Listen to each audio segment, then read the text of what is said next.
जय जगत गुरु, जय भारत। आप सभी भाई बहनों को मुझ पवन दास की तरफ से प्यार भरा नमस्कार, राम राम। भाई और बहनों, परमपिता परमेश्वर सारी सृष्टि के रचनहार जगन्नाथ के आशीर्वाद से ये लाइव वीडियो अध्यात्म से संबंधित शास्त्र प्रमाणित जानकारी से लबालब आप सभी भाई बहनों तक लगातार पहुंचाए जा रहे हैं, क्योंकि परमेश्वर ने यदि हमें मानव शरीर दिया है, जो मानव शरीर 84 लाख योनियां भोगने के बाद एक बार मिलता है, और इस मानव शरीर के प्राप्त करने का केवल एक ही मकसद है, और वो है पूर्ण परमात्मा की पहचान करके फिर उनकी प्राप्ति के लिए मन लगाकर भक्ति करना और 84 लाख योनियों के महादुख से बाहर निकल जाना। यही इस मानव तन का एकमात्र मकसद है। बाकी कर्म जो मनुष्य करता है एक परमात्मा की प्राप्ति के लिए प्रयत्न को छोड़कर, वो सारे कर्म पशु पक्षी भी करते हैं। और यदि हमने उस परमात्मा की प्राप्ति का प्रयत्न नहीं किया और उन पशु और पक्षियों की तरह बाकी कर्म करते हुए ये शरीर त्याग दिया, तो वापस हम 84 लाख योनियों में जाते हैं। तो भाई और बहनों, आज वो परमपिता परमात्मा जिसकी प्राप्ति के लिए मानव शरीर प्राप्त हुआ है, यह आप और हम सबका बड़ा सौभाग्य है कि आज वे धरती पे प्रकट हैं, और आज हम उनकी पहचान करें और सदा सदा के लिए जन्म मरण के रोग से हम बाहर हो जाएं। ये बातें वो परमात्मा स्वयं ही आके बताता है, वो परमात्मा ही हमारी इस बंद बुद्धि को खोलता है। क्योंकि जितने भी धर्मगुरु हैं, शंकराचार्य हैं, मठाधीश हैं, संत महंत हैं, जो हमारे धर्मशास्त्रों से अपरिचित हैं, अभी तक उन्होंने हमें केवल ये भी नहीं बताया कि परमात्मा कौन है, जगन्नाथ कौन है, भगवान कौन है, और किस परमात्मा की भक्ति से हमारा जन्म मरण का रोग जो है वो कटेगा। क्योंकि आज तक उन्हें इसी बात का नहीं पता था कि मानव शरीर मिलता किस लिए है। और जब तक हमें इस शरीर की प्राप्ति का कारण पता नहीं होगा, तो कभी भी हम अपनी मंजिल की तरफ आगे नहीं बढ़ सकते। तो इस मानव शरीर की प्राप्ति का कारण भी वो परमात्मा स्वयं ही आके बताता है, समझाता है। तभी इंसान के अंदर चेतना आती है और वो भक्ति और भगवान की तरफ 2 कदम आगे बढ़ाता है। अब सबसे बड़ी समस्या हमारे सामने जो आती है वो ये है कि यदि ये मानव शरीर परमात्मा प्राप्ति के लिए ही मिला है, वरना इसका दूसरा कोई मकसद नहीं है, तो फिर वो परमात्मा कौन है जिसको प्राप्त करके हम सदा सदा के लिए उसके लोक में चले जाएं, सर्व सुख भोगें, वापस हमें इस गंदे लोक में, इस मृत लोक में ना आना पड़े, गधे कुत्ते सूअर के शरीर धारण ना करना पड़े, ये दुख और परेशानियों का सामना ना करना पड़े। वो एक परमात्मा, एक जगन्नाथ कौन है? तो भाई और बहनों, उस एक जगन्नाथ की जानकारी भी वो जगन्नाथ स्वयं ही तत्वदर्शी संत बन के इस पृथ्वी पे आके हम मानव शरीरधारी प्राणियों को सत्संग करके समझाता है। और आप और हमारा ये परम सौभाग्य है कि आज वो जगन्नाथ, वो सारी सृष्टि का मालिक, 8 सितंबर 1951 से हरियाणा में भारतवर्ष की पावन भूमि पे आप और हमारी तरह एक मानव शरीर में, एक संत रूप में प्रकट हैं। और आज का वीडियो हम उन्हीं के नाम से शुरू करते हैं। परमपिता परमात्मा, सारी सृष्टि के रचनहार, कुल मालिक, असंख्य ब्रह्मांडों के स्वामी, जगत गुरु, तीनों लोकों में प्रवेश करके सबका पालन पोषण करने वाले राजाधिराज, आत्माधार, नाथों के नाथ, देवों के देव महादेव, सर्वेश्वर महेश्वर, मृत्युंजय, अजरो अमर, आदि अनादि, सनातनी प्रभु, जगत पिता जगदीश्वर, 1008 की उपाधि के वास्तविक अधिकारी, अकाल मूर्त, शब्द स्वरूपी राम, वासुदेव, सर्वगतम ब्रह्म, परम पूज्य, प्रथम पूज्य, परम पुरुष, परम धनी, परम दयालु, परम संत, अल्लाह कबीर, अल्लाह ताला, जगत के तारणहार, जगत के मुक्तिदाता, जगन्नाथ, संत शिरोमणि सतगुरु रामपाल जी भगवान के चरण कमल में आप और हम सभी भाई बहनों का अनंत कोटि दंडोत प्रणाम। भाई और बहनों, जगन्नाथ की प्राप्ति से पहले हमें जगन्नाथ की परिभाषा का ज्ञान होना चाहिए। जगन्नाथ कहते किसे हैं? और वर्तमान में हम जिन ब्रह्मा विष्णु महेश जी को जगन्नाथ कह रहे हैं या हम उनको जगन्नाथ मानकर पूज रहे हैं, जगह जगह उनके मंदिर बनाकर, क्या वास्तव में वे जगन्नाथ हैं या केवल हमने अपनी अज्ञानता और हमारे धर्म शास्त्रों से अपरिचित होने के कारण, जैसा हमारे ज्ञानहीन धर्मगुरुओं ने हमें जगन्नाथ के विषय में बता दिया, भक्ति और भगवान के विषय में बता दिया, आंख बंद करके हमने उसे स्वीकार कर लिया। तो सत्यता क्या है? जगन्नाथ की परिभाषा क्या है? जगन्नाथ का मतलब होता है जगत प्लस नाथ। दो शब्दों से मिलके जगन्नाथ शब्द बना है, जगत प्लस नाथ। जगत यानी ये संसार, ये दुनिया, ये सृष्टि, और नाथ यानी स्वामी, भगवान। तो जगन्नाथ का मतलब होता है जो सारी सृष्टि का मालिक है, जो सारे संसार का भगवान है, जो सभी देव महादेव से ऊपर है, जो सबसे शक्तिशाली है, सर्वशक्तिमान है, जिस भगवान के नीचे सर्व देव महादेव, जीव जंतु, पशु पक्षी, देवी देवता सब उनके नीचे हैं। जिस जगन्नाथ का आदेश सर्वोपरि है, जिस जगन्नाथ के ऊपर किसी का कोई श्राप काम नहीं करता, जिस जगन्नाथ की सत्ता सर्व के ऊपर है, उसे कहते हैं जगन्नाथ। दूसरे शब्दों में जगन्नाथ उसे कहते हैं जिसके जीवन चरित्र पर, जिसकी जीवन लीलाओं पर सुई की नोक रखने जितनी भी त्रुटि की गुंजाइश ना हो। और अनजाने में हम जिन ब्रह्मा विष्णु महेश को जगन्नाथ कहकर पूजा कर रहे हैं, ज्ञानहीन धर्म गुरुओं के द्वारा बताई गई साधना कर रहे हैं, वे जगन्नाथ नहीं है। ब्रह्मा विष्णु महेश और देवी देवताओं के चरित्र पर, उनकी जीवन लीलाओं पर अब सुई तो छोड़िए, यदि मूसल भी रख दिया जाए तो भी वो जख्म नहीं भरे जा सकते जो जख्म उनके जीवन चरित्र पर लगे हुए हैं, जो जख्म उनकी जीवन लीलाओं पर आज भी हरे भरे हैं। उन जख्मों को भरा नहीं जा सकता। तो चलिए आज के वीडियो की हम शुरुआत करते हैं। उड़ीसा के पुरी में जो जगन्नाथ मंदिर है, और उस मंदिर में जिन तीन महापुरुषों की मूर्तियां रखी हुई हैं, श्री कृष्ण जी की, उनके बड़े भाई बलराम जी की और उनकी बहन सुभद्रा की, क्या वास्तव में इन तीनों में से कोई भी जगन्नाथ है? आज हम यही जानने का प्रयास करेंगे। तो चलिए वीडियो की हम शुरुआत करते हैं। और ये दैनिक भास्कर का एक ऐड है 7/6/2023 का, और इसमें लिखा है लू लगने से भगवान बीमार, 15 दिन बंद रहेंगे मंदिर के कपाट। जी हां, उड़ीसा के पुरी में जगन्नाथ मंदिर में लू लगने से जगन्नाथ भगवान बीमार पड़ गए और 15 दिन तक वो स्वस्थ नहीं हो पाएंगे, और श्रद्धालुओं के लिए मंदिर के जो कपाट हैं वो बंद कर दिए गए हैं। भाई और बहनों, क्या यह संभव है कि भगवान बीमार होते हैं, भगवान को भी लू लगती है, भगवान भी अस्वस्थ हो जाते हैं?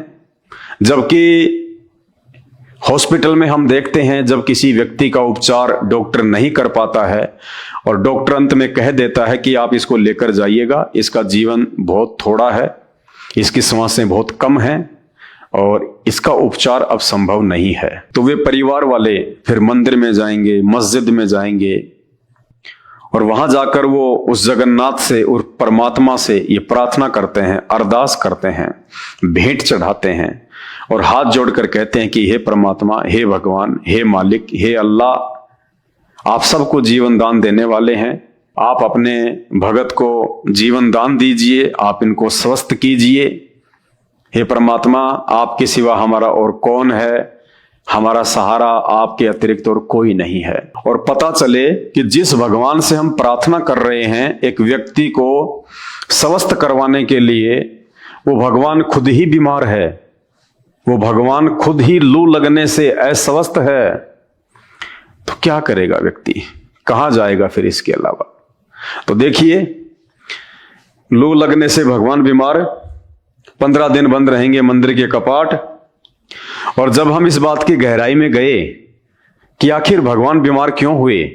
अगर ये जगन्नाथ हैं वास्तव में, तो जगन्नाथ तो कभी बीमार होता नहीं है। जगन्नाथ तो खुद वैद्यों का वैद्य है, जो पूरी दुनिया को स्वस्थ कर सकता है, जो कोढ़ी को काया दे सकता है, निर्धन को माया दे सकता है, दुखियों को स्वस्थ करता है, खुश करता है, और मृत्यु प्राप्त व्यक्ति को भी भगवान 100 वर्ष की उम्र प्रदान करता है।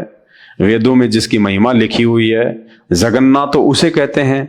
तो ये कौन से जगन्नाथ हैं जो 15-15 दिन तक स्वस्थ नहीं हो पाते और मात्र लू लगने से बीमार हो जाते हैं। तो जब हमने इस बात की तहकीकात की और गहराई में गए और विष्णु पुराण को जब खोल के देखा, तो हमें पता चला भगवान की बीमारी का कारण क्या है। और भगवान की बीमारी का कारण है उनका मदिरा पान करना, शराब पीना। अब शराब पीने से तो बहुत सारी बीमारियां हो जाती हैं। आदमी के गुर्दे भी खराब हो जाते हैं, फेफड़े भी खराब हो जाते हैं, लीवर में भी कई प्रकार की बीमारियां हो जाती हैं। तो भगवान की बीमारी का मुख्य कारण हमें पता चला उनका मदिरा पान, उनका शराब पीना, नशा करना।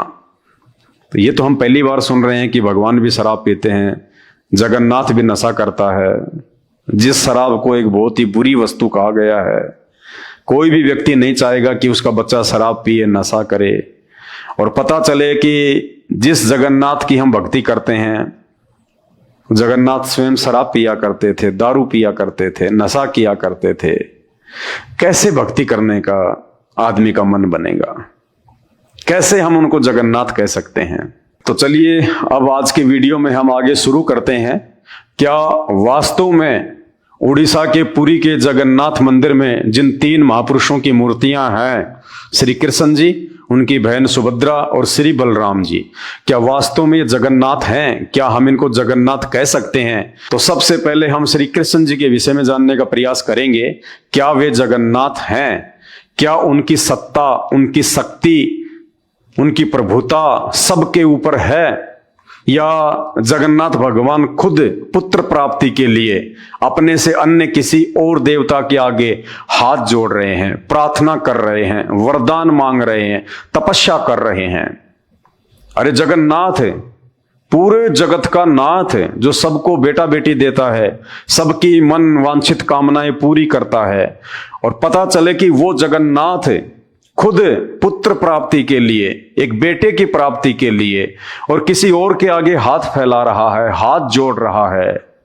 तो हम कैसे उनको जगन्नाथ कह सकते हैं? जगन्नाथ तो दुनिया को बेटा देता है, जगन्नाथ तो बांझ की गोद हरी भरी करता है, और जगन्नाथ खुद पुत्र प्राप्ति के लिए किसी और से प्रार्थना कर रहा है। तो ये बातें हमें सोचने पे विवश करती हैं।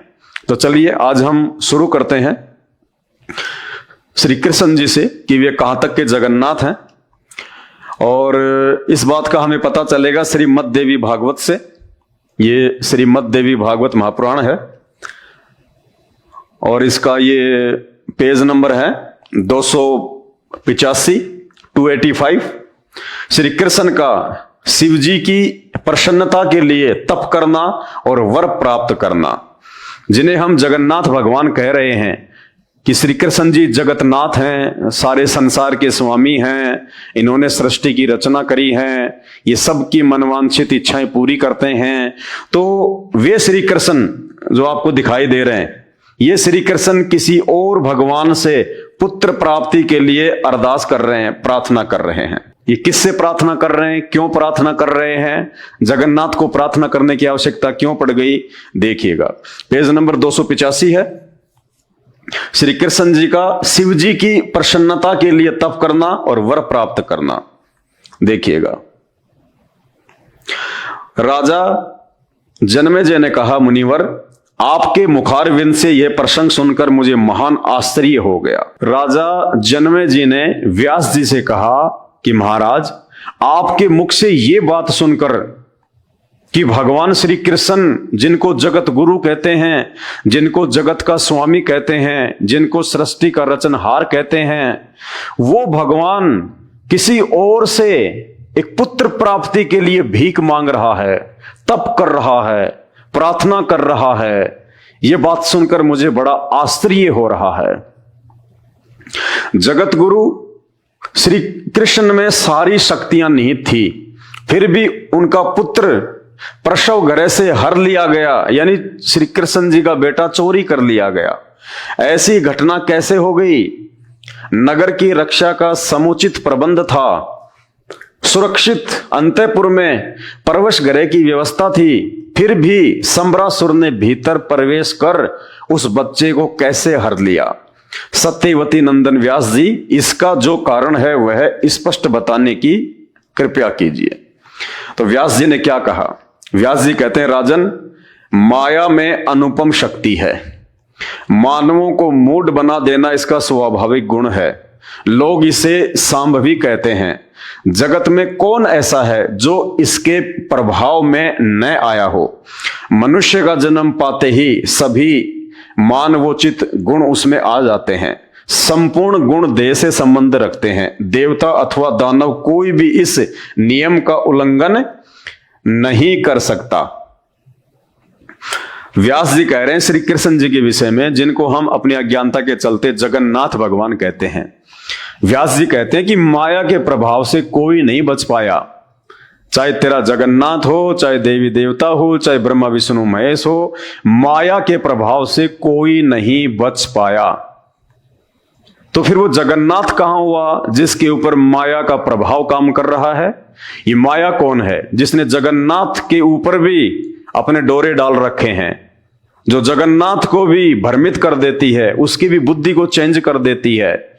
तो फिर वो जगन्नाथ से बड़ी तो माया हुई जिसका प्रभाव उस जगन्नाथ के ऊपर भी श्री व्यास जी बता रहे हैं।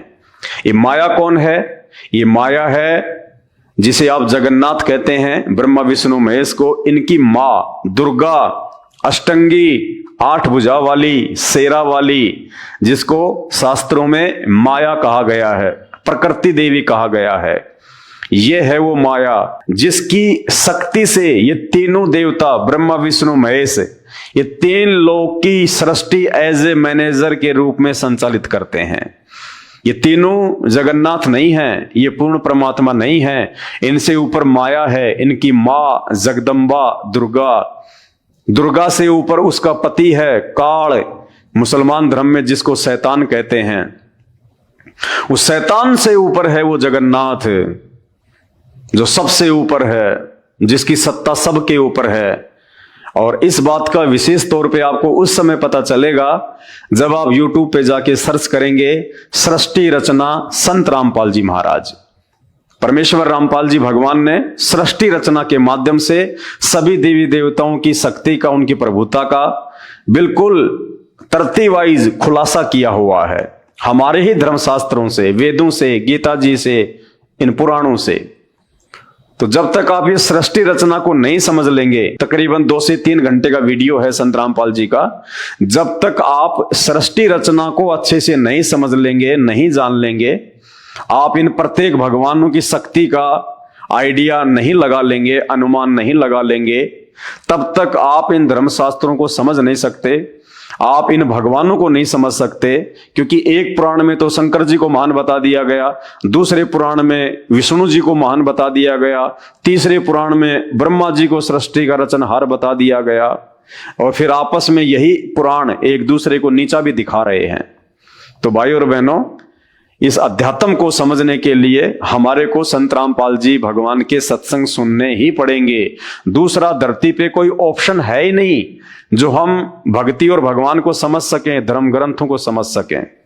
तो व्यास जी कह रहे हैं कि माया में अनुपम शक्ति है और मानवों को मूढ़ बना देना इसका स्वाभाविक गुण है। श्री कृष्ण जी एक मानव थे, एक व्यक्ति थे, एक इंसान थे। वो भगवान नहीं थे, परमात्मा नहीं थे। मानते हैं उनमें कुछ शक्तियां हम इंसानों से बढ़ के थी, लेकिन वे सभी इंसानों के ऊपर भगवान नहीं है, जगन्नाथ नहीं है। भूख प्यास नींद भय आलस्य मोह शोक संशय हरस अभिमान बुढ़ापा मृत्यु अज्ञान गलानी वैर ईर्ष्या डा मद और श्रम, ये सभी देह के साथ ही उत्पन्न होते हैं। राजन, सभी पर इनका प्रभाव कुछ न कुछ पड़ता है। भगवान मानव का शरीर धारण करके धराधाम पर पधारे थे। कौन? श्री कृष्ण जी। अतः उन्होंने भी मानव लीला के लिए सभी मानवोचित कार्य संपन्न किए। इस विषय में अन्यथा विचार अवांछनीय है। पहले कंस के भय से भगवान गोकुल पधारे। ये देखिए, अरे जगन्नाथ उसको कहते हैं जिसको किसी का भय ना हो, जिसको किसी का कोई डर ना हो। डर तो आम व्यक्ति की प्रवृत्ति है। और यहां व्यास जी क्या कह रहे हैं?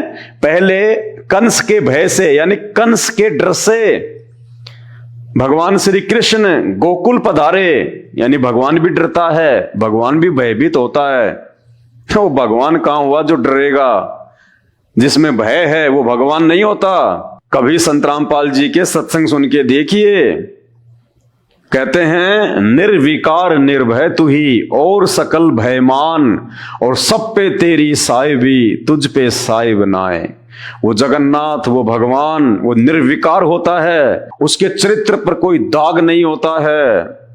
वो तीनों गुणों से दूर होता है। रजगुण, सतगुण और तमोगुण, इन तीनों गुणों का प्रभाव यानी माया का प्रभाव उस जगन्नाथ को प्रभावित नहीं कर सकती। वो भय से दूर होता है। निर्विकार निर्भय तू ही और सकल भयमान, कि हे परमेश्वर आपके अलावा सभी विकारी हैं और भय युक्त हैं। एक निर्विकार और निर्भय केवल आप हैं। निर्विकार निर्भय तू ही और सकल भयमान, और सब पे तेरी साहिबी। हे परमात्मा, आपकी साहिबी, आपकी सत्ता सब पे है। 33 करोड़ देवी देवताओं से लेके ब्रह्मा विष्णु महेश, माया, दुर्गा, काल, शैतान, सब पे तेरी साहिबी, तुझ पे साहिब नाए। आपके ऊपर कोई साहिब नहीं है, कोई भगवान नहीं है, एकमात्र आप ही साहिब हैं।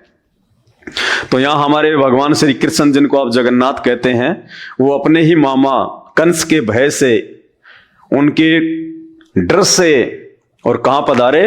गोकुल। कुछ दिनों के बाद जरासंध से भयभीत होकर द्वारका चले गए। फिर कुछ दिनों बाद में जरासंध से भयभीत होकर, डर कर, देखो ये श्री विष्णु पुराण में लिखा हुआ है, आपकी आंखों के सामने है, व्यास जी ने लिखा है, झूठ इसमें रत्ती भर भी नहीं है। फिर भगवान जरासंध से भी डर कर, भयभीत होकर, और कहां पधारे? ये देखिए, भयभीत होकर द्वारका चले गए। बताइए, अगर जगन्नाथ ही डरने लगा तो दुनिया कौन चलाएगा भाई?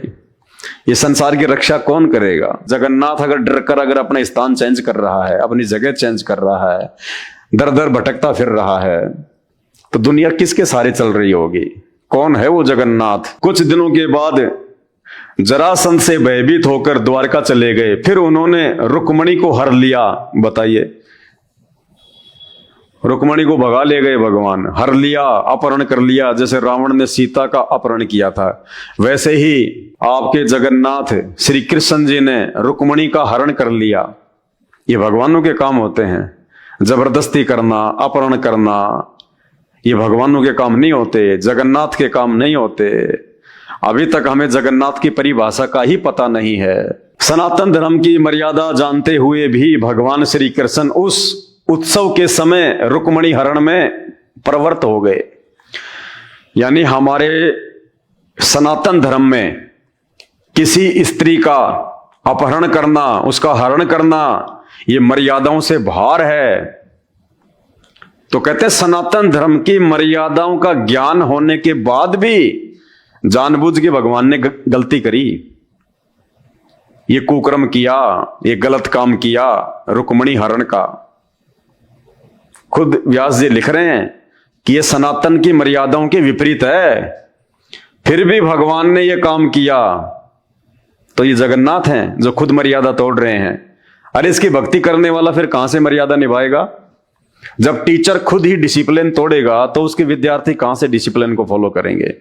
और यही कारण है आज इन भगवानों के, नकली जगन्नाथों के ये जीवन चरित्र इन पुराणों में जो लिखा हुआ है, उस हिसाब से आज किसी भी व्यक्ति के अंदर विकारों से मुक्ति प्राप्त करने की शक्ति नहीं है। हर व्यक्ति शराब, नशा, मांसाहार, चोरी, जारी, ठगी, लड़ाई झगड़ा, मार पीट, बलात्कार, इन सभी कुकर्मों में लिप्त है। क्यों? क्योंकि जिनको हम जगन्नाथ कह रहे हैं वो हमसे पहले इन कुकर्मों में लिप्त हैं। तो इनकी भक्ति करेंगे, इनकी यदि हम पूजा करेंगे तो इनके गुण हमारे अंदर आएंगे आएंगे। और आज पूरे हिंदुस्तान का बेड़ा गर्क हो रहा है। सनातन धर्म की मर्यादा जानते हुए भी भगवान श्री कृष्ण उस उत्सव के समय रुक्मिणी हरण में प्रवृत्त हो गए। सम्रासुर द्वारा प्रद्युम्न के हारे जाने पर भगवान श्री कृष्ण शोकाकुल हो उठे। यानी जब श्री कृष्ण जी के बेटे प्रद्युम्न का सम्रासुर नाम के राक्षस ने हरण कर लिया, उठा के ले गया, तो भगवान श्री कृष्ण दुखी हो गए, शोकाकुल हो गए, रोने लग गए। ये भगवानों के लक्षण नहीं होते। अरे हमारे देश में, हमारे सनातन में साधु संतों की भी ये परिभाषा है कि वो दुख में दुखी नहीं होते और सुख में सुखी नहीं होते। वे लाभ हानि में एक समान रहते हैं, उसको साधु कहते हैं। और यहां आप इनको जगन्नाथ कह रहे हो, आप इनको भगवान कह रहे हो। और जब इनका एक बेटा चोरी हो गया तो तुरंत ये शोक में डूब गए, व्याकुल हो गए, दुखी हो गए। ये जगन्नाथ के लक्षण नहीं है, भगवान के लक्षण नहीं होते। सम्रासुर द्वारा प्रद्युम्न के हारे जाने पर भगवान श्री कृष्ण शोकाकुल हो उठे। फिर उनका शुभ समाचार पाकर हर्षित हो गए। और 2 मिनट बाद में जब समाचार आ गया कि साहब आपका बेटा सकुशल वापस आ गया, तो भगवान खुशी से नाचने लग गए, भगवान खुश हो गए। यानी वो दुख में दुखी, सुख में सुखी। एक आम व्यक्ति जो समझदार होता है, जिसको थोड़ा बहुत आध्यात्मिक ज्ञान होता है, वो भी ऐसा नहीं करता है कि छोटी सी समस्या आ गई तो दुखी हो गया और छोटी सी कोई प्रसन्नता मिली तो सुखी हो गया, हंसने लग गया, हर्षित हो गया। ये साधु संतों के लक्षण नहीं होते। साधु संत भगत लाभ हानि में, दुख सुख में एक समान होते हैं। तो ये हमारे भगवान जगन्नाथ के लक्षण हैं, ये उनके गुण हैं। आप देख लीजिए कैसे आप इनको जगन्नाथ कह रहे हो, समझ से बाहर है। उसके बाद सत्यभामा की आज्ञा मानकर भगवान श्री कृष्ण शुरक पधारे। वे वहां से कल्प वृक्ष ले आना चाहते थे। रोके जाने पर इंद्र से युद्ध किया, इंद्र हार गए। अपनी स्त्री के वश होना प्रकट करते हुए भगवान ने कल्प वृक्ष छीन लिया गया। भगवान श्री कृष्ण जी की एक पत्नी सत्यभामा ने जिद कर ली, अड़ गई। जैसे सीता जी वनवास के दौरान सोने के हिरण को देख के रामचंद्र जी से अड़ गई कि मुझे चाहिए, उसी प्रकार सत्यभामा भी श्री कृष्ण जी से अड़ गई कि मुझे कल्प वृक्ष चाहिए, वो देवताओं का पेड़ चाहिए मुझे। तो श्री कृष्ण भगवान अपनी स्त्री के वश होकर, देखिए लिखा हुआ है, सत्यभामा की आज्ञा मानकर भगवान श्री कृष्ण शुरक पधारे। वे वहां से कल्प वृक्ष ले आना चाहते थे। रोके जाने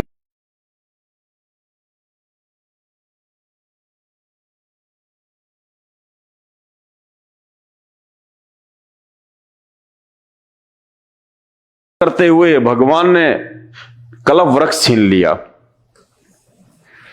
अपनी औरत के वश होके। भाई ये जगन्नाथ के लक्षण नहीं होते, ये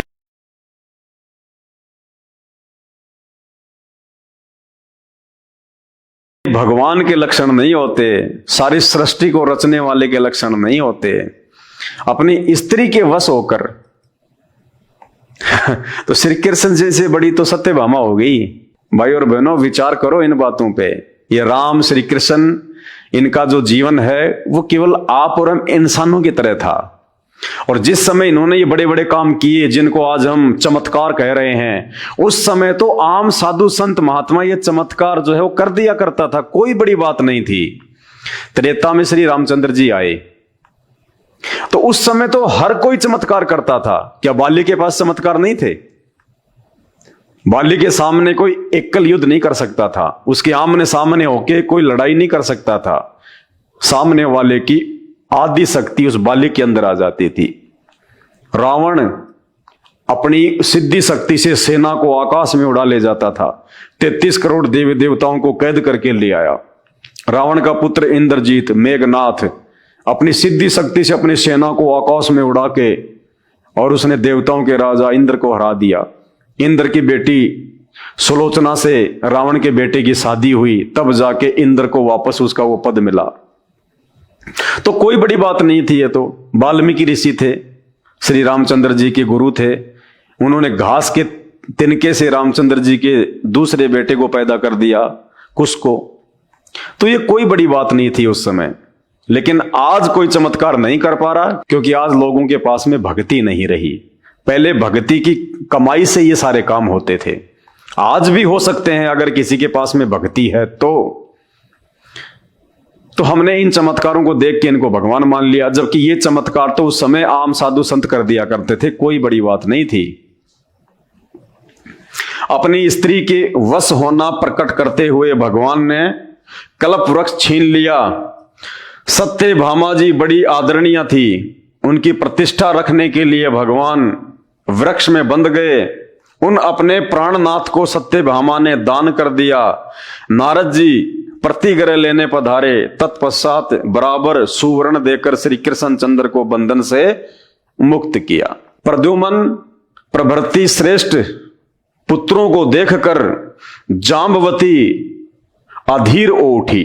अब श्री कृष्ण जी की, जगन्नाथ भगवान की दूसरी पत्नी कौन? जाम्बवती।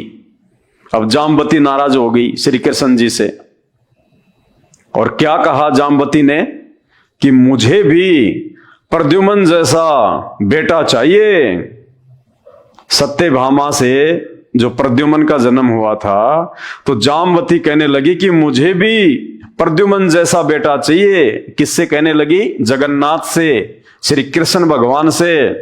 भगवान श्री कृष्ण से कहा, प्रभु मुझे भी सुयोग्य पुत्र प्रदान करने की कृपा करें। तब तपस्या करने के लिए निश्चित विचार करके भगवान पर्वत पर पधारे। वे उस पर्वत पर गए जहां परम तपस्वी शिव भगत उपमन्यु जी विराजमान थे।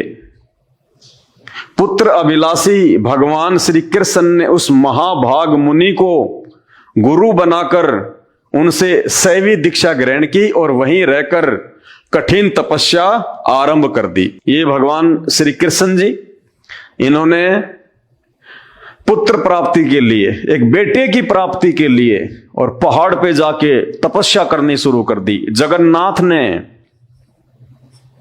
फिर क्या होता है? तपस्या करने पर छठे महीने में भगवान शंकर प्रसन्न हो गए। कौन प्रसन्न हो गए? भगवान शंकर। सौम्य वेश में पधार कर उन्होंने साक्षात दर्शन दिए। उस समय द्वितीया के चंद्रमा को मस्तक पर धारण किए हुए भूत भावन भगवान शंकर बैल की सवारी पर वहां पधारे। भगवान शंकर ने महामना श्री कृष्ण को संबोधित करते हुए कहा, यदुकुल को आनंदित करने वाले महामते श्री कृष्ण, मैं तुम्हारी उत्तम तपस्या से प्रसन्न हो गया। तुम अभिलषित वर मांगो। जगन्नाथ को कह रहे हैं शंकर जी कि तेरी तपस्या से मैं प्रसन्न हो गया, वरदान मांगो, भीख मांगो। हर जगन्नाथ अब भीख मांगेगा। श्री कृष्ण जी अब शंकर जी से भीख मांगेंगे। बताइए ये काहे के जगन्नाथ हैं भाई? ये कैसे जगन्नाथ हो गए? जगन्नाथ तो लोगों को देता है। जगन्नाथ से तो पूरी दुनिया भीख मांगती है। जगन्नाथ किसी के आगे हाथ नहीं फैलाता, और वो भी पुत्र प्राप्ति के लिए। तो भाई और बहनों, ये जगन्नाथ नहीं है। जगन्नाथ की डेफिनेशन तो हमें आज तक इन नकली गुरुओं ने बताई नहीं, क्योंकि उनको खुद नहीं पता। ये जगन्नाथ की परिभाषा भी आज संत रामपाल जी ने आके बताई है कि जगन्नाथ किसे कहते हैं? जगत का नाथ, जिससे ऊपर कोई ना हो, जिसको किसी के आगे हाथ फैलाने की आवश्यकता ना पड़े, उसे कहते हैं जगन्नाथ। जो पूरी दुनिया को पुत्र देता है। और यहां आपके जगन्नाथ खुद एक पुत्र प्राप्ति के लिए भीख मांग रहे हैं। यदुकुल को आनंदित करने वाले महामते श्री कृष्ण, मैं तुम्हारी उत्तम तपस्या से प्रसन्न हो गया। तुम अभिलषित वर मांगो, मैं देने को तैयार हूं। मेरा सामने आ जाना संपूर्ण कामनाओं की सिद्धि का सूचक है। अब कोई भी मनोरथ शेष नहीं रह सकता। व्यास जी कहते हैं, अत्यंत प्रसन्न होकर सामने पधारे हुए उन भगवान शंकर को देखकर देवकी नंदन महाभाग श्री कृष्ण दंड की भांति उनके चरणों पर प्रेम पूर्वक पड़ गए। बताओ, जगन्नाथ और शंकर जी के पैरों में पड़ रहा है, दंडवत कर रहा है। अरे जगन्नाथ किसी के पैरों में नहीं पड़ता, दुनिया जगन्नाथ के पैरों में पड़ती है भाई। और जो दुनिया के पैरों में पड़ जाए, जो किसी और के पैरों में पड़ जाए पुत्र प्राप्ति के लिए, उसको जगन्नाथ नहीं कहा जा सकता। फिर मेघ के समान गंभीर वाणी से उन्होंने भगवान शंकर की स्तुति की, प्रार्थना करने लगे भगवान शंकर से हाथ जोड़ के।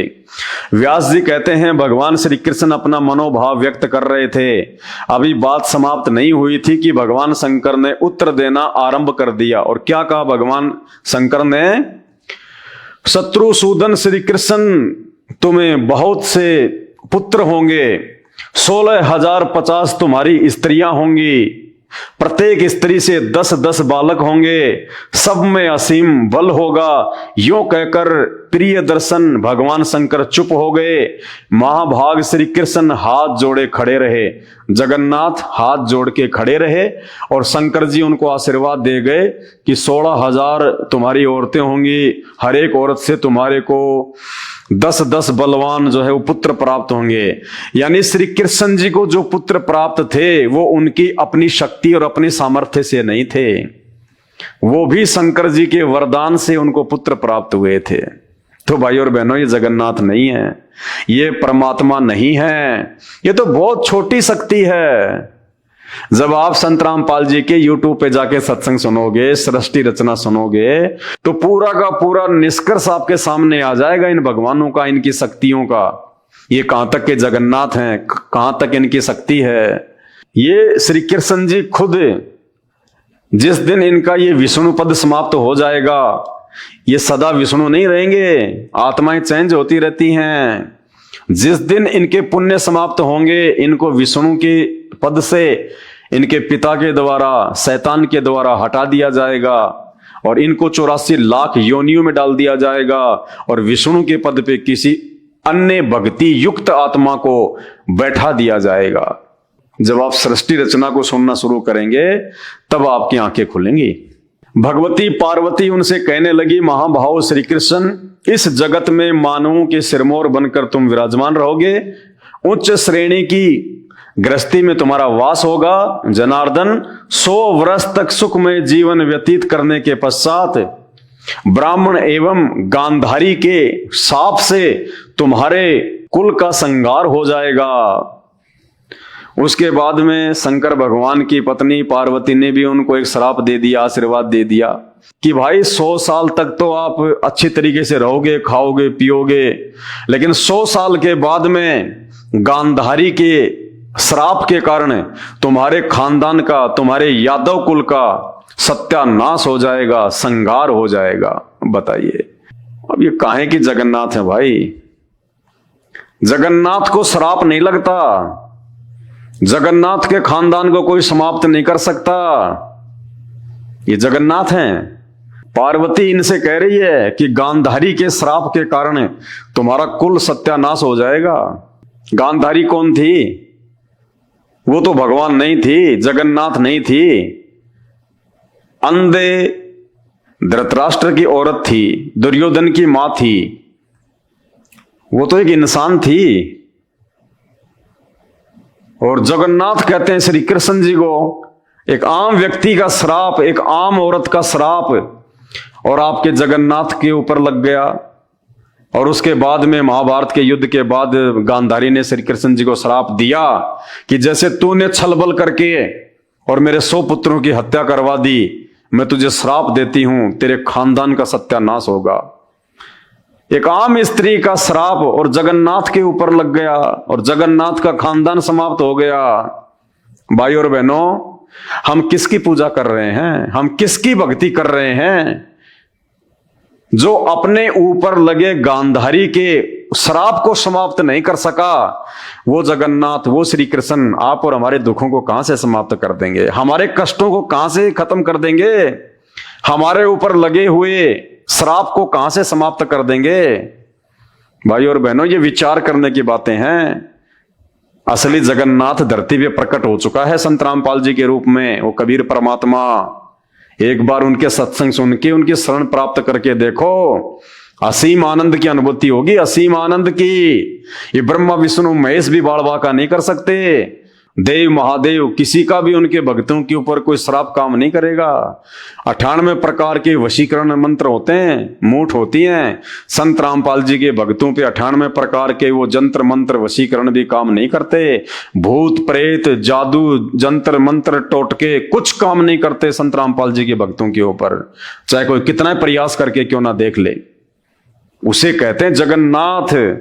वो जगन्नाथ संत रामपाल जी भगवान, जो भगत उनसे नाम दीक्षा ले लेता है और जो उनकी मर्यादा में रह के भक्ति करता है, वो उसको रक्षा कवच पहना देते हैं अपने मंत्रों का, अपनी शक्ति का, भक्ति का। और ये जगन्नाथ एक गांधारी, एक आम स्त्री का श्राप लग गया और श्री कृष्ण जी का खानदान समाप्त हो गया। उनकी औरतें, उनके बेटे बेटियां सब नष्ट हो गए, सब मृत्यु को प्राप्त हो गए। और अंत में श्री कृष्ण जी का भी पैर में जहरीला तीर लगने से बुरा हाल हुआ और उनकी मृत्यु हुई। भाई जगन्नाथ ऐसे नहीं मरता, जगन्नाथ की कभी मृत्यु नहीं होती है। जगन्नाथ 5 तत्व के शरीर में नहीं होता है। जगन्नाथ दिखता जरूर हम इंसानों जैसा है, लेकिन हम इंसानों से बाहर होता है, उसकी नूरी देह होती है। जनार्दन 100 वर्षों तक सुखमय जीवन व्यतीत करने के पश्चात ब्राह्मण एवं गांधारी के श्राप से तुम्हारे कुल का संहार हो जाएगा। शाप के प्रभाव से विवेक नष्ट हो जाने पर, ये पार्वती जी कह रही है श्री कृष्ण जी को कि गांधारी जब तुम्हें श्राप देगी तो तुम्हारा जो विवेक है ना वो नष्ट हो जाएगा, यानी तुम सोचना समझना बंद कर दोगे। तुम्हारी जो बुद्धि है ना वो खराब हो जाएगी, भ्रष्ट हो जाएगी। साप के प्रभाव से विवेक नष्ट हो जाएगा, यानी श्री कृष्ण हे जगन्नाथ तुम्हारी बुद्धि भ्रष्ट हो जाएगी, तुम्हारा विवेक नष्ट हो जाएगा, सोचने समझने की क्षमता तुम्हारी खत्म हो जाएगी। जब गांधारी तुम्हें श्राप देगी ना कि तेरे सारे के सारे खानदान का सत्यानाश हो जाएगा, तो श्री कृष्ण जी जो है वो चिंतित होके और उनकी बुद्धि जो है वो भ्रष्ट हो जाएगी। साप के प्रभाव से विवेक नष्ट हो जाने के कारण तुम्हारे सभी पुत्र सम्रागण में उपस्थित होकर आपस में ही लड़कर मिट जाएंगे। श्री कृष्ण जी से कह रही है पार्वती कि गांधारी के श्राप के कारण तुम्हारे पुत्र आपस में लड़ झगड़ के मर जाएंगे, समाप्त हो जाएंगे। अरे जब जगन्नाथ भगवान के बेटा बेटी आपस में लड़ झगड़ के मर रहे हैं तो वो भगवान हमारे दुखों को, हमारे झगड़ों को, हमारे मुकदमों को कहां से शांत करवा देगा? कोई मुकदमा लग जाता है किसी के, कोई बीमारी हो जाती है तो हे भगवान, हे श्री कृष्ण, हे विष्णु दया करना। और भगवान के खुद के बेटे शराब के कारण लड़ झगड़ के आपस में मर गए, वो भगवान आपके परिवार का झगड़ा कहां से समाप्त करवा देगा? ये श्री कृष्ण जी जगन्नाथ नहीं है, ये ब्रह्मा विष्णु महेश जगन्नाथ नहीं है। तुम्हारे सभी पुत्र सम्रागण में उपस्थित होकर आपस में ही लड़कर मर मिटेंगे, साथ ही अन्य संपूर्ण यादवों की सत्ता नष्ट हो जाएगी और तुम्हारा कुल जो 56 करोड़ यादव हैं वो भी आपस में लड़ झगड़ के नष्ट हो जाएंगे। तो श्री कृष्ण जी ना अपने परिवार को बचा पाए, ना अपने खानदान को बचा पाए, अपने पुत्रों को भी नहीं बचा पाए और ना ही यादवों को बचा पाए। पूरे के पूरे 56 करोड़ यादव नष्ट हो गए। तुम भी अपने भाई बलराम के साथ अपने धाम पधार जाओगे। प्रभु, यह आगे का कार्यक्रम पहले से निर्धारित है, इस विषय को लेकर कभी चिंतित नहीं होना चाहिए। पार्वती कह रही है, हे श्री कृष्ण जी, ये तो आपके भाग्य में पहले से लिखा हुआ है, इसको लेके चिंतित मत हो जाना। अरे जगन्नाथ जो पूरी दुनिया का भाग्य लिखता है, जगन्नाथ का भाग्य किसने लिख दिया कि ये तो आपके भाग्य में पहले से लिखा हुआ है, पूर्व निर्धारित है? बताइए। तो श्री कृष्ण जी से ऊपर और कौन है, श्री विष्णु से ऊपर और कौन है जिसका भाग्य उसने लिखा और वैसा ही होगा? अपने भाग्य में लिखे हुए को श्री कृष्ण जी, जिसको आप जगन्नाथ कहते हैं, वो काट नहीं सकता, समाप्त नहीं कर सकता। तो ये काहे के भगवान? जिस भगवान का भाग्य भी कोई और लिख रहा है तो वो काहे का जगन्नाथ। तो भाई और बहनों, जगन्नाथ तो दुनिया का भाग्य लिखता है। जगन्नाथ का भाग्य लिखने की समर्थता इस ब्रह्मांड में नहीं है किसी की। तो ये जगन्नाथ नहीं है। व्यास जी कहते हैं, इस प्रकार कहकर भगवान शंकर उमा एवं देव वृंद के साथ अंतर ध्यान हो गए। तो ये भगवान है, जगन्नाथ हैं, जो श्री शंकर जी के आगे पुत्र प्राप्ति के लिए हाथ फैला रहे हैं। तो भाई और बहनों, जगन्नाथ को पहचानो, ये जगन्नाथ नहीं है। तो ये श्री कृष्ण जी जिनको आप जगन्नाथ कहते हैं, इनसे ऊपर तो श्री शंकर जी हो गए, जिन्होंने इनको पुत्र प्राप्ति के लिए वरदान दिया। जबकि जगन्नाथ तो दुनिया को वरदान देता है, जगन्नाथ किसी के आगे हाथ नहीं फैलाता। तो असली जगन्नाथ को पहचानो, और वो असली जगन्नाथ कबीर परमात्मा है, चारों वेद जिसकी महिमा गा रहे हैं। क्योंकि नकली धर्मगुरु वेदों को समझ नहीं पाए, और वेदों को समझना कोई बच्चों का काम नहीं है। वेदों को समझाने के लिए वो जगन्नाथ, वो कबीर परमात्मा स्वयं ही धरती पर एक तत्वदर्शी संत की भूमिका करता है। और गीता जी अध्याय नंबर 4 श्लोक नंबर 34 में इसीलिए अर्जुन से कहा था भगवान ने कि उस तत्व ज्ञान को समझने के लिए तू ज्ञानियों के पास जा, उनको दंडवत प्रणाम कर, फिर तुझे वो तत्वदर्शी ज्ञानी उस तत्व ज्ञान का उपदेश करेंगे। तो वो तत्वदर्शी संत आज इस धरती पे संत रामपाल जी हैं। संत रामपाल जी की शरण प्राप्त किए बिना आप जगन्नाथ को नहीं पहचान सकते, आप भक्ति नहीं कर सकते। और जो भक्ति आप कर रहे हैं, इनको जगन्नाथ मान के ब्रह्मा विष्णु महेश जी को, ये तो खुद जन्म और मरण में हैं। ये तो खुद 84 लाख योनियों में जाते हैं। ये खुद 15-15 दिन के लिए बीमार पड़ जाते हैं। तो भाई ये हमें कहां से स्वस्थ कर देंगे? ये कैसे हमारा जन्म मरण का रोग समाप्त कर देंगे? तो ये श्री कृष्ण जी जो पहले जगन्नाथ, उस जगन्नाथ मंदिर में जो 3 मूर्तियां हैं, उनमें सबसे पहले श्री कृष्ण जी की मूर्ति थी। तो श्री कृष्ण जी कहां तक के जगन्नाथ हैं, इनका जीवन चरित्र श्री विष्णु पुराण से आपको दिखा दिया गया है, पेज नंबर 285 से।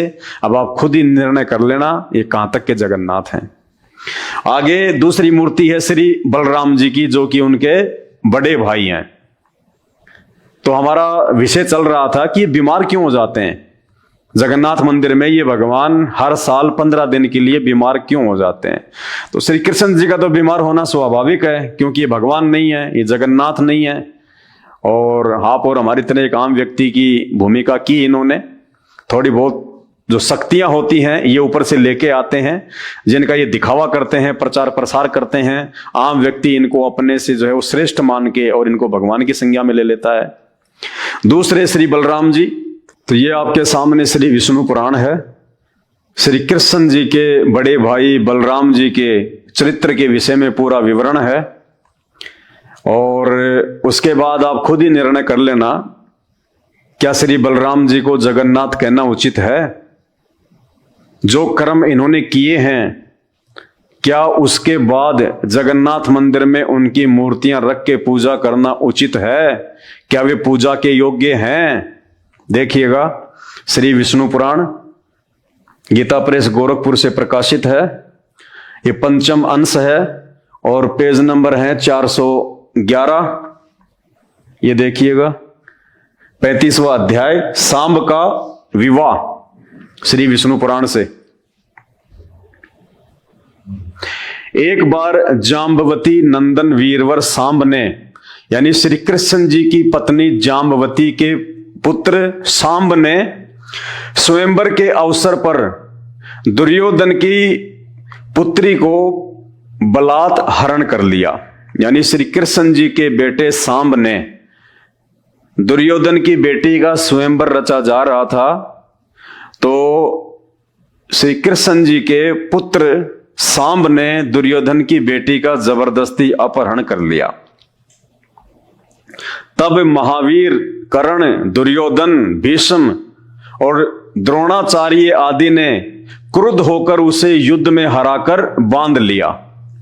यह समाचार पाकर कृष्णचंद्र यानी श्री कृष्ण जी आदि समस्त यादवों ने दुर्योधन आदि पर क्रुद्ध होकर उन्हें मारने के लिए तैयारी कर ली।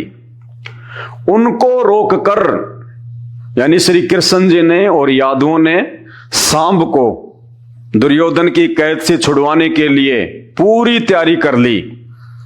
उसी समय बलराम जी श्री कृष्ण जी के बड़े भैया, जिनकी मूर्ति आप उड़ीसा के जगन्नाथ मंदिर में रखते हैं और जिनको भगवान मान के आप उनकी पूजा करते हैं, वो बलराम जी तुरंत वहां पे आते हैं और देखिए, उनको रोककर श्री बलराम जी ने मदिरा के उन्माद से लड़खड़ाते हुए, मदिरा शराब, उन्माद यानी शराब के प्रभाव से लड़खड़ाते हुए, इतने में वहां पे बलराम जी आ गए। जब बलराम जी को पता चला कि दुर्योधन ने श्री कृष्ण के पुत्र सांब को बांध लिया है और श्री कृष्ण जी जब यादवों के साथ छुड़ाने के लिए जाने लगे, इतने में बलराम जी आए अंदर से निकल के, शराब में धुत होके, मदिरा में धुत होके और लड़खड़ा के, देखो लिखा हुआ भाई श्री विष्णु पुराण, कोई माई का लाल इसको झुठला नहीं सकता, ये कथा करते हैं पंडित लोग इनकी। उनको रोककर श्री बलराम जी ने मदिरा के उन्माद से लड़खड़ाते हुए शब्दों में कहा, कौरवगण मेरे कहने से शाम को छोड़ देंगे, मैं अकेला ही उनके पास जाता हूं, दारू के नशे में लड़खड़ाते हुए।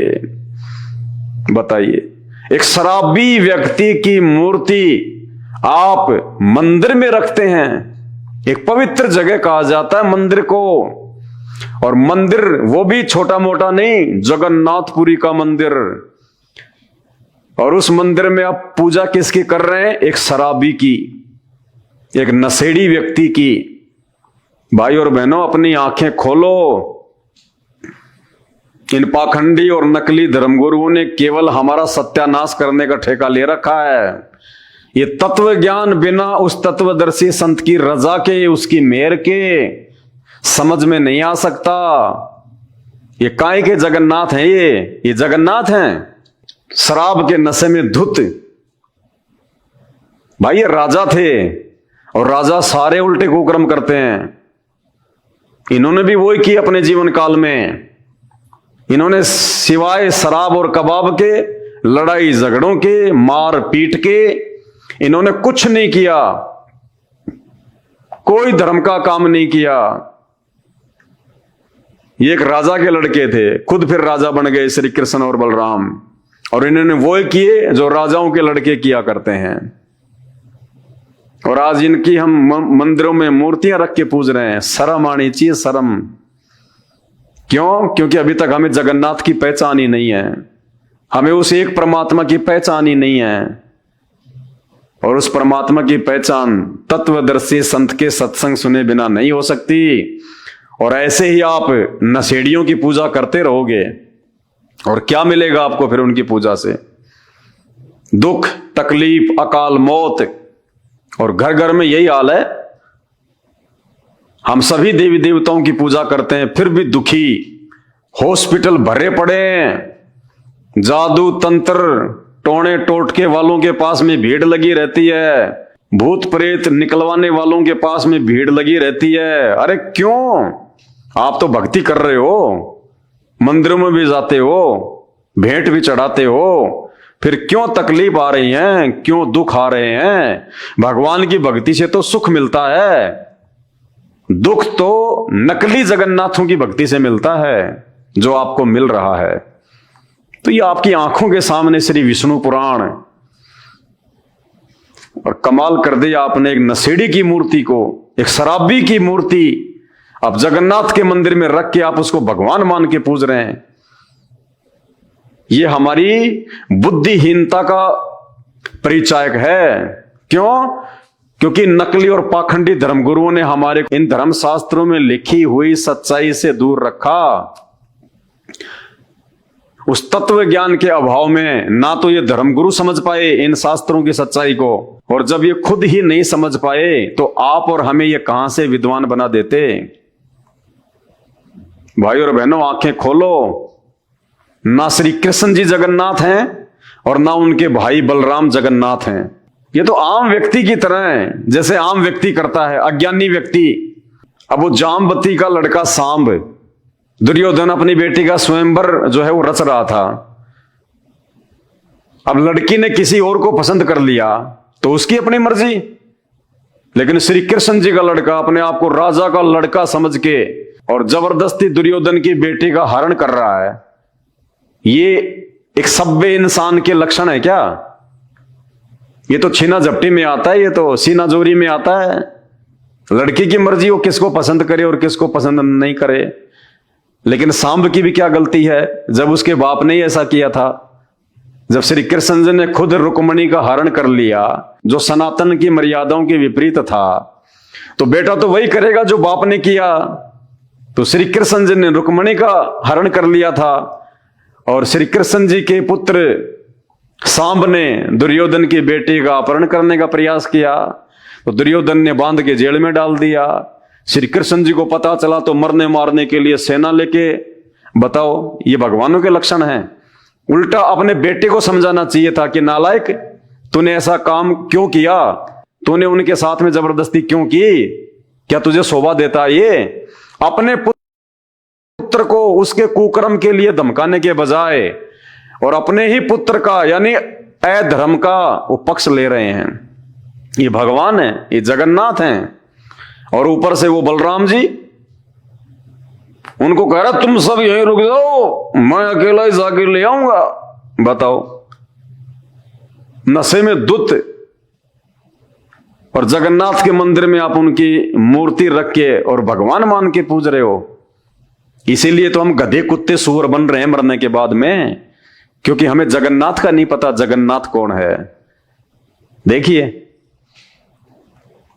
एक बार जाम्बवती नंदन वीरवर सांब ने स्वयंवर के अवसर पर दुर्योधन की पुत्री को बलात् हरण कर लिया। तब महावीर कर्ण, दुर्योधन, भीष्म और द्रोण ने क्रुद्ध होकर उसे युद्ध में हराकर बांध लिया। यह समाचार पाकर कृष्णचंद्र आदि समस्त यादवों ने दुर्योधन आदि पर क्रुद्ध होकर उन्हें मारने के लिए बड़ी तैयारी की। उनको रोककर श्री बलराम जी ने मदिरा के उन्माद से लड़खड़ाते हुए शब्दों में कहा, कौरवगण मेरे कहने से सांब को छोड़ देंगे, अतः मैं अकेला ही उनके पास जाता हूं। ये है इनका चरित्र, आम व्यक्ति से नीचे गिरा हुआ इनका चरित्र, जिनको आप भगवान मानते हैं। तो भाइयों, कैसे मोक्ष की प्राप्ति हो जाती? तभी तो आज ये दुनिया भर में इंसानों से ज्यादा जानवरों की संख्या है, क्योंकि जो व्यक्ति मानव शरीर प्राप्त करके एक पूर्ण परमात्मा असली जगन्नाथ की भक्ति नहीं करता, तत्वदर्शी संत को अपना गुरु धारण करके, वो फिर 84 लाख योनियों में भटकता रहता है जन्म जन्मांतर। इसलिए आज से पहले हमारे पूर्वज जो ब्रह्मा विष्णु महेश 33 करोड़ देवी देवताओं की भक्ति करते थे, मरने के बाद में वो सब 84 लाख योनियों में भटक रहे हैं। आज सुअवसर प्राप्त है, आज वो जगन्नाथ धरती पे प्रकट है, जिसको हम जगन्नाथ कह सकते हैं। ये है वो जगन्नाथ, संत रामपाल जी भगवान, पूर्ण परमात्मा, जिन्होंने वो जगन्नाथ का मंदिर बनवाया था। अभी तक आपको पूरी हिस्ट्री का भी नहीं पता है, उड़ीसा के पुरी में जगन्नाथ मंदिर की स्थापना कैसे हुई थी। अरे वहां के राजा इंद्रदमन ने तो 5 बार मंदिर बनवाया था, 5 बार। और जैसे ही मंदिर बन के तैयार होता, समुद्र आके मंदिर को ढहा जाता अपने पानी के वेग से। अगर श्री कृष्ण जी अगर जगन्नाथ थे, परमात्मा थे, समर्थ थे, तो क्यों मंदिर को टूटने दे रहे थे? राजा इंद्रदमन तो श्री कृष्ण जी का मंदिर बनवा रहा था, तो श्री कृष्ण जी अपने ही मंदिर की सुरक्षा नहीं कर पाए और 5 बार राजा इंद्रदमन ने मंदिर बनवाया और वो समुद्र उसे तोड़ डालता। अंत में वो कबीर परमात्मा, सारी सृष्टि का रचनहार, वो जगन्नाथ जिसने ब्रह्मा विष्णु महेश के बाप को, शैतान को, उस काल को वचन दिया था। काल ने परमात्मा से वरदान मांगा था कि परमात्मा द्वापर युग में मेरा पुत्र विष्णु श्री कृष्ण अवतार में धरती पे जाएगा और उसके मरने के बाद में उड़ीसा में उसके नाम से एक जगन्नाथपुरी का मंदिर बनेगा और समुद्र उस मंदिर को नहीं बनने देगा। वो प्रतिशोध लेगा समुद्र।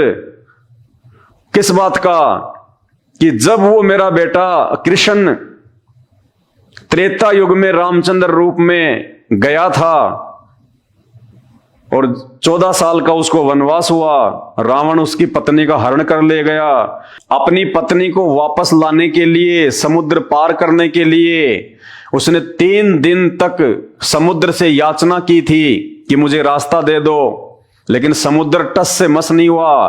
तब श्री रामचंद्र जी ने अपना अग्नि बाण निकाला और उस समुद्र को गालियां दी, नीच और गुलाम कहा। उसके बाद वो समुद्र एक ब्राह्मण के रूप में प्रकट हुआ और उसने कहा कि आपकी सेना में नल और नील नाम के 2 व्यक्ति हैं। उनके हाथ में उनके गुरुदेव के द्वारा दी गई एक ऐसी शक्ति है, उनके हाथ से कोई भी वस्तु पानी में नहीं डूबती। इतना कहकर समुद्र अंतर्ध्यान हो गया। उस बात का प्रतिशोध जो श्री रामचंद्र जी ने समुद्र को गालियां दी थी जब उसने रास्ता नहीं दिया था, वो समुद्र उन गालियों का प्रतिशोध लेगा और वो फिर द्वापर में उड़ीसा में वो जगन्नाथ का मंदिर नहीं बनने देगा, बार बार उसको वो नष्ट कर देगा। तो हे परमात्मा, आप द्वापर में जगन्नाथपुरी का वो मंदिर बनवाने में सहयोग करना। तो अपने वायदे के अनुसार, अपने वचन के अनुसार उस कबीर परमात्मा ने, जो आज सतगुरु रामपाल जी के रूप में, तत्वदर्शी संत के रूप में आप और हमारा परम सौभाग्य है कि वे धरती पे प्रकट हैं, उस परमेश्वर ने वहां जाकर और वो जगन्नाथपुरी में वो मंदिर बनवाया था, समुद्र को रोका था। इंद्रदमन को कहा कि भाई ये मंदिर मैं बनवा सकता हूं, अगर तुझे बनवाना हो तो मैं वहां बैठा हूं समुद्र के पास में, आ जाना। दूसरे दिन इंद्रदमन वहां गया, परमात्मा से प्रार्थना करी और कहा कि भाई आप मंदिर बनवाओ, अब की बार ये समुद्र आपका मंदिर नहीं तोड़ सकता। और जैसे ही मंदिर बनके तैयार हुआ, उसी समय समुद्र अपने पूरे वेग से 40-50 फुट ऊंची लहरों के साथ में मंदिर को तोड़ने के लिए आगे बढ़ा। लेकिन सामने वो कबीर परमात्मा बैठे हुए थे वहां पे, जिसको कबीर चोरा भी कहते हैं। आज भी वहां पे वो यादगार है जहां बैठ के कबीर परमात्मा ने समुद्र को रोका था। कबीर चोरा के नाम से आज भी वो स्थान उस मंदिर के पास वहां पर है।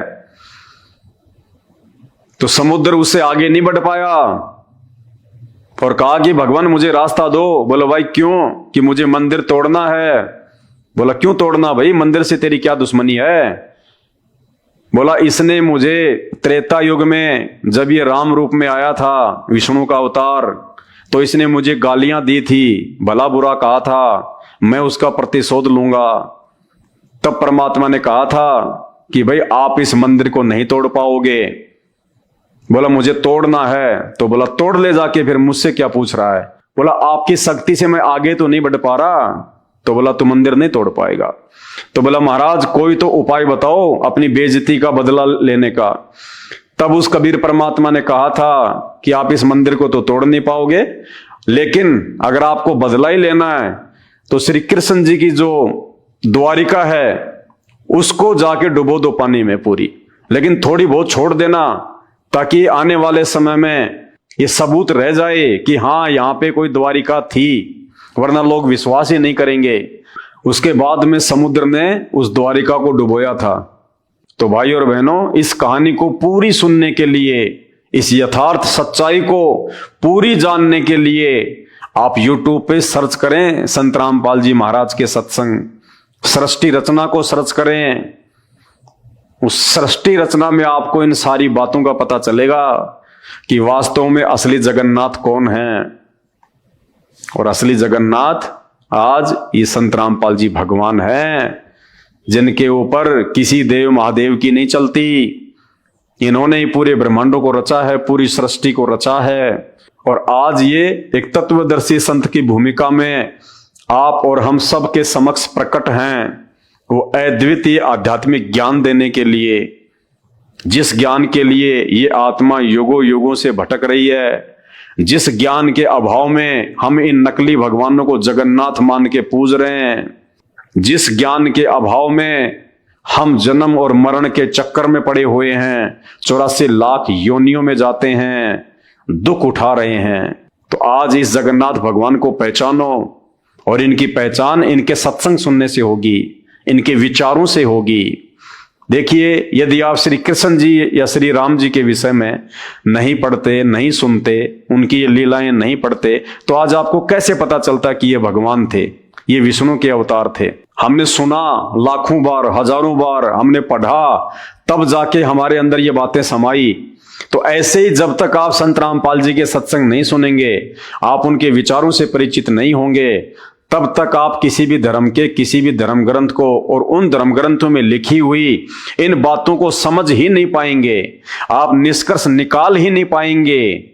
इन शास्त्रों को पढ़ते हुए हजारों साल हो गए हमारे धर्म गुरुओं को, आज तक ये हमारे को इन शास्त्रों से 33 करोड़ देवी देवताओं से, ब्रह्मा विष्णु महेश से एक भगवान निकाल के नहीं दे पाए कि इन सबसे ऊपर एक परमात्मा कौन है, वो असल में जगन्नाथ कौन है, जिसकी सत्ता सबके ऊपर है, जिसकी प्रभुता सबके ऊपर है।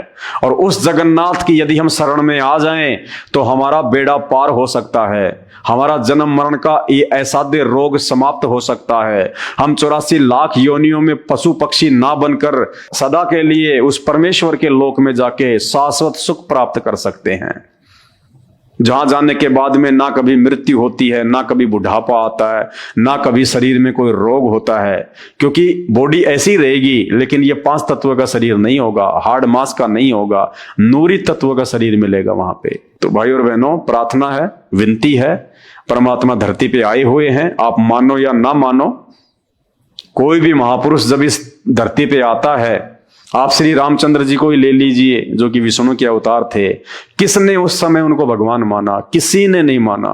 उनके परिवार ने भी उनको श्री विष्णु का अवतार नहीं माना। ऐसे ही द्वापर में श्री कृष्ण जी आए थे, उनके खुद के परिवार ने, रिश्तेदारों ने भी उनको श्री कृष्ण नहीं माना, उनको अवतार नहीं माना। उनके साथ में लड़ते रहे, झगड़ते रहे आजीवन। बेचारे को मथुरा छोड़ के द्वारिका जाना पड़ा, लड़ाई झगड़ों से तंग आकर। और आज उनके शरीर छोड़ने के बाद में हजारों लाखों वर्ष बाद आज उनको भगवान मान के उनके मंदिर बना रहे हैं, उनकी मूर्तियां लगा रहे हैं। आज हमें क्या लाभ देंगे? वो मूर्ति हमें क्या लाभ देगी? वो बेजान मूर्ति, वो मुर्दा, ना बोल सकती, ना सुन सकती, ना चल सकती, आज क्या फायदा देगी वो मूर्ति हमें? अरे डॉक्टर के मरने के बाद उसकी मूर्ति हॉस्पिटल में लगा दी जाए, क्या कोई रोगी उस मूर्ति से अपना इलाज करवा सकता है? नहीं करवा सकता। वो तो जब डॉक्टर जीवित था वो ही उपचार कर सकता था। तो जिस समय ये राम श्री कृष्ण जी थे और जितनी इनके पास में शक्ति थी, पावर थी, जितना ये लोगों का भला कर सकते थे, उतना भला भी ये उसी समय कर सकते थे, आज नहीं कर सकते। तो भाई और बहनों, आंखें खोलो, परमात्मा धरती पे है। मेरा मकसद केवल आपको संत रामपाल जी के सत्संग सुनने के लिए प्रेरित करना है। आप एक बार उनके सत्संग सुने, आपको खुद ब खुद ये महसूस हो जाएगा कि हाँ, ये कोई परम शक्ति है। और जब आप ध्यान से सत्संग सुनेंगे फिर तो सब कुछ पता चल जाएगा कि धरती पे एकमात्र जगन्नाथ संत रामपाल जी भगवान है। और आने वाले समय में तो सबको पता चलेगा, पूरी दुनिया को पता चलेगा, पूरा ब्रह्मांड संत रामपाल जी की समर्थता को देखेगा। क्योंकि आने वाला समय बहुत भयंकर है, विनाशकारी है, प्राकृतिक उथल पुथल का समय है, महामारियों का समय है। उस समय आम व्यक्ति दौड़ेगा कि कौन है वो परमात्मा, कौन है वो भगवान जो मुझे इस विपत्ति से बाहर निकाल दे। उस समय आपके ये पत्थरों के देव महादेव भी फैल हो जाएंगे। उस समय संत रामपाल जी एकमात्र शेष बचेंगे दुनिया में, और दुनिया दौड़ दौड़ के इनके कदमों में आएगी, दौड़ दौड़ के। 2028 तक का खेल है ये, 2028 तक का। तो भाई और बहनों, समझदार वो है जो समय रहते उनका ज्ञान समझ के उनकी शरण में आ जाए। अरे ठोकर लगने के बाद तो पूरी दुनिया ही संभल जाती है। समझदार वो है जो दूसरों की ठोकर से समझ जाए। तो इन भगवानों का जीवन चरित्र आपको इन्हीं के ग्रंथों से, श्रीमद् देवी भागवत से, श्री विष्णु पुराण से आपको दिखा दिया गया है। श्री कृष्ण जी कहां तक जगन्नाथ हैं, जो एक पुत्र प्राप्ति के लिए शंकर जी के आगे हाथ फैला रहे हैं, तपस्या कर रहे हैं, विनती कर रहे हैं। एक गांधारी, एक आम स्त्री के श्राप के कारण श्री कृष्ण जी का पूरा परिवार नष्ट हो गया, यादव कुल नष्ट हो गया, वो अपने परिवार को नहीं बचा पाए। महाभारत के युद्ध के दौरान श्री कृष्ण जी का सगा भांजा अभिमन्यु मृत्यु को प्राप्त हो गया। उनकी बहन सुभद्रा रो रही थी, चीख रही थी, चिल्ला रही थी। श्री कृष्ण जी अपने सगे भांजे को जीवित नहीं कर पाए। उसी सुभद्रा की फोटो बीच में जगन्नाथपुरी मंदिर में लगा रखी है मूर्ति। वो सुभद्रा जो अपने खुद के पुत्र की प्राप्ति के लिए श्री कृष्ण के आगे हाथ जोड़ रही थी और श्री कृष्ण जी भी नहीं बचा पाए। तो श्री बलराम जी, श्री कृष्ण जी और उनकी बहन सुभद्रा ये पूजा के योग्य नहीं हैं। ये कोई जगन्नाथ नहीं है। ये तो जगन्नाथ के पैरों की धूल के बराबर भी नहीं है। असली जगन्नाथ संत रामपाल जी भगवान है। समय रहते इनके सत्संग सुनना शुरू कर दो, अपना आत्म कल्याण करवा लो, वरना कल को मजबूरन दुखी होके, परेशान होके नाक रगड़ के आना पड़ेगा। आज के वीडियो में केवल इतना ही। फिर परमात्मा प्रेरणा करेंगे, समय समय पर आपके लिए सत्य आध्यात्मिक जानकारी लेके आते रहेंगे। बंदी छोड़ सतगुरु रामपाल जी भगवान की जय हो।